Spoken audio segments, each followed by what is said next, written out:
Assalamualaikum warahmatullahi wabarakatuh. Perkenalkan, nama saya Rizky Nabila dengan NIM C0C023016. Di sini saya akan mempresentasikan hasil kerja saya, yaitu PPT dengan judul Akuntansi Pajak tentang Investasi pada Entitas Anak dan Properti Investasi. Nah, akuntansi pajak itu merupakan penerapan prinsip akuntansi terhadap ketentuan perpajakan. Tujuannya adalah memastikan pelaporan keuangan sesuai dengan peraturan pajak yang berlaku, serta menyesuaikan perbedaan antara laba akuntansi dan laba fiskal. Investasi pada entitas anak adalah investasi yang memberikan pengendalian terhadap entitas lain.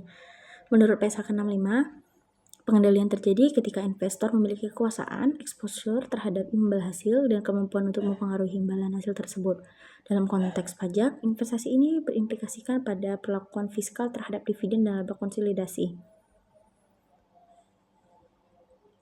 Akuntansi pajak atas investasi entitas anak itu dalam perpajakan investasi pada entitas anak diakui berdasarkan metode biaya atau ekuitas.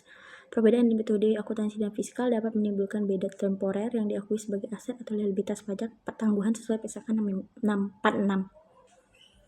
Properti investasi adalah properti atau tanah dan bangunan yang dimiliki untuk memperoleh sewa atau kenaikan nilai. PSAK 13 mengatur pengakuan, pengukuran, dan pengungkapan properti investasi. Dalam konteks pajak, pengakuan penghasilan sewa dan keuntungan revaluasi tunduk pada ketentuan PPh dan PPN tertentu. Perolehan aset tetap dapat berasal dari pembelian, pembangunan sendiri, atau pertukaran. Dalam pajak, biaya perolehan harus disesuaikan dengan ketentuan fiskal dan dapat dikapitalisasi untuk tujuan penyusunan pajak.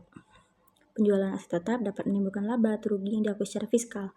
Penghasilan dari sewa tetap merupakan objek pajak PPh dan dapat dikenakan PPN jika memiliki kriteria barang pajak sesuai kena pajak.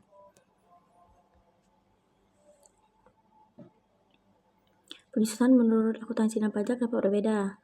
Pajak menggunakan tarif dan masa manfaat tertentu yang diakui dalam PMK. Perbedaan penyusunan ini menimbulkan beda temporer yang harus diakui sebagai pajak tangguhan. Dalam pertukaran aset tetap, nilai aset yang diterima diukur sebesar nilai wajar. Untuk pajak, pertukaran dapat diakui sebagai pengalihan dan menimbulkan PPh. Revaluasi aset tetap dapat menyebabkan timbulnya selisih revaluasi yang dikenakan pajak sesuai ketentuan fiskal. Nah, kesimpulannya adalah akuntansi pajak atas investasi properti investasi penting untuk memastikan kepatuhan terhadap peraturan fiskal.